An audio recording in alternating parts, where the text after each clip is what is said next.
So I want us to start this conversation by examining the prospect of Nigeria's de-radicalization program, because many consider this institution as one soft approach, but the question has been, do these programs work at all? How effective are they? And it's important for me to lead this conversation that way, because in this country we've seen instances where Boko Haram members have dropped their weapons, instances where they have publicly renounced these groups. They swore by the Quran, but it ends up being a deceitful and wasteful adventure. Operation Safe Corridor is our best example. This initiative was with a view to facilitating the rehabilitation and reintegration of the ex-insurgents. So again, how effective are these programs? Thank you very much.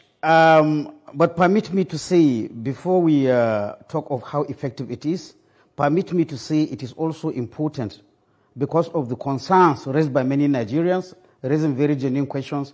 It is important to understand why the de-radicalization, disarmament, demobilization is even necessary. In conflict, there are two types of conflict. There's conflict that is called international conflict, where country A is fighting country B.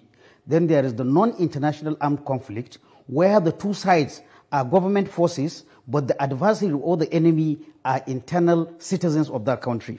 Now, in international armed conflict, like the one we're having, the most common one we can remember now is Russia versus Ukraine. To end such a war, it is very easy.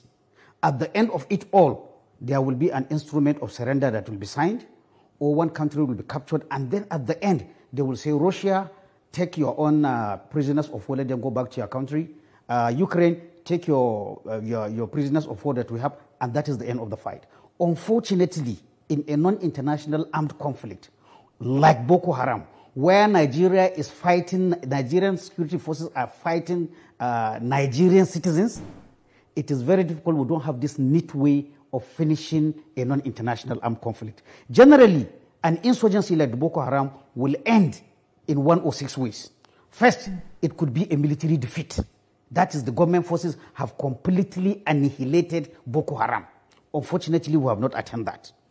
In other places, when you don't have military defeat, you go into a political settlement, a peace agreement, which may even involve this amnesty or the radicalization, demobilization, and the rest.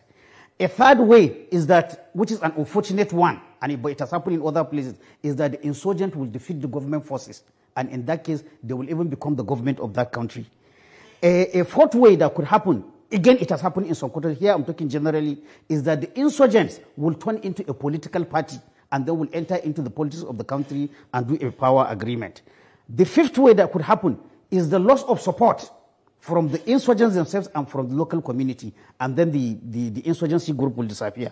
And finally, there could be internal fragmentation, where the insurgent group itself will start fighting itself, and we have seen some element of that in this. The best option that could happen for us with Boko Haram is that we wake up one day and we hear that our security forces have killed all Boko Haram members. But that is wishful thinking. It cannot happen. What is likely to happen is what we are seeing now. Some of the Boko Haram will be injured and captured by our security forces. Some will surrender. Some will will disappear and leave the insurgency, but come back into the society. Now, for a country where you have not been able to kill all the Boko Haram, some have surrendered, some have deposited their weapons, some have been injured and captured.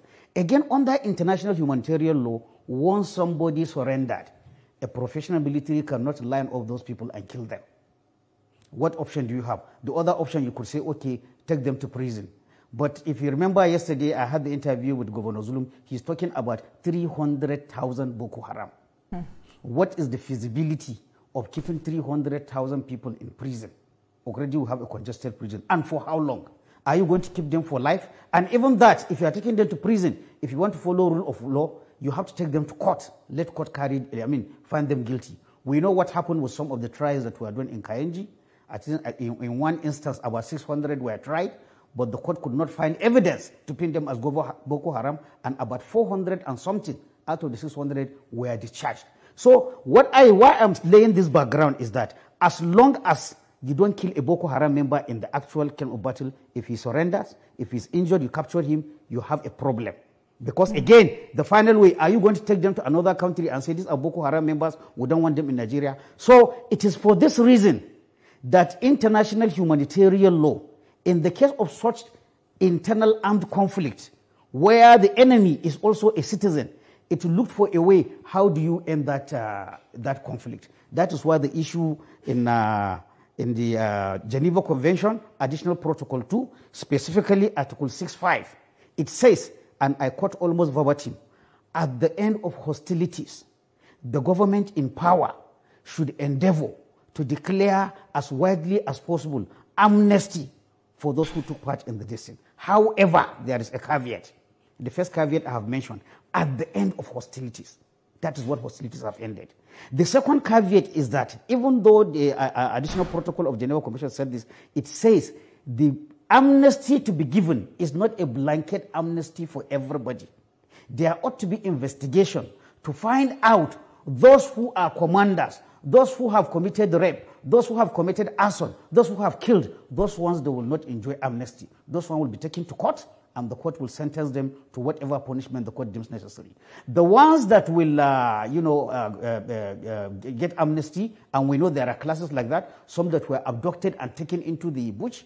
We have the famous Chibok and Dapchi girls. If we still have them, they might have gone and married terrorists, and we have seen, and given birth to them. And when you are capturing the Boko Haram, you'll capture with them. But certainly those ones qualify for amnesty.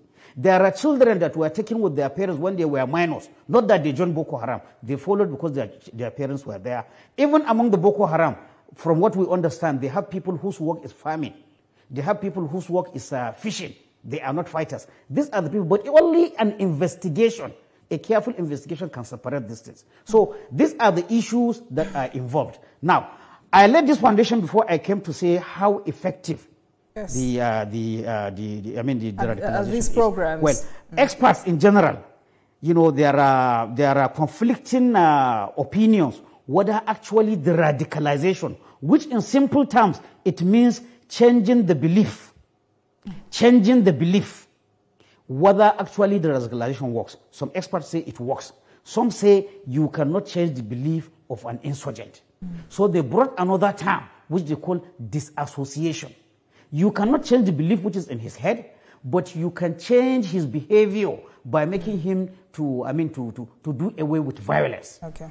These are, theoretical debates on de-radicalization, which may work or may not work. But when we come specifically to the radicalization, I have carried out some studies from the people that are carrying out, and I've also consulted for some UN agencies on the de-radicalization, especially the one done by federal government in Malam Sidi, because there are two programs. There's the one done by the Defense Headquarters or the NSA office in Malam Sidi in Gombe State, and then there's the one done by this thing.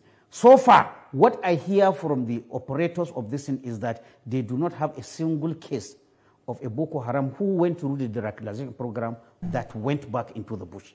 This is what I have officially from them. So in that aspect, we could say that so far, and with the numbers we are seeing, we could say there are some successes that are recorded. However, the issue is, if we come to the technical definition that article, the article I mentioned in Geneva Convention said, could we say we have come to the end of hostilities before we declare this amnesty? That is a question that needs to be looked into.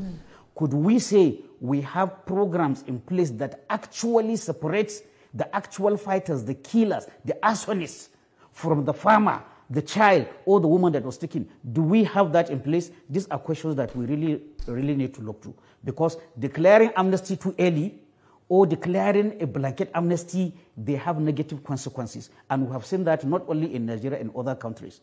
In Sierra Leone, where we have the same problem, after the Lomé Agreement of 1999, the government declared a blanket amnesty for everybody. That annoyed many people in Sierra Leone. And they declared it at a time when the rebels in Sierra Leone have not been defeated completely. And what did we see? The fighting took off again after the amnesty has been declared. So there's so much that later they have to set another international court for Sierra Leone to try those people, just like the Geneva Convention said, to try those people that actually committed heinous crimes. Again, we see, that is a bad example where amnesty was declared too early and blanket amnesty was given. But a good example can be drawn from Colombia. In Colombia, it was only after the signing of a peace agreement between the rebels and the government. When a peace agreement is signed, that is one of the aspects of saying. All right. Group Captain, before we go there, and the amnesty that was declared there was not blanket. Yes, thank you. So we'll get there in a moment.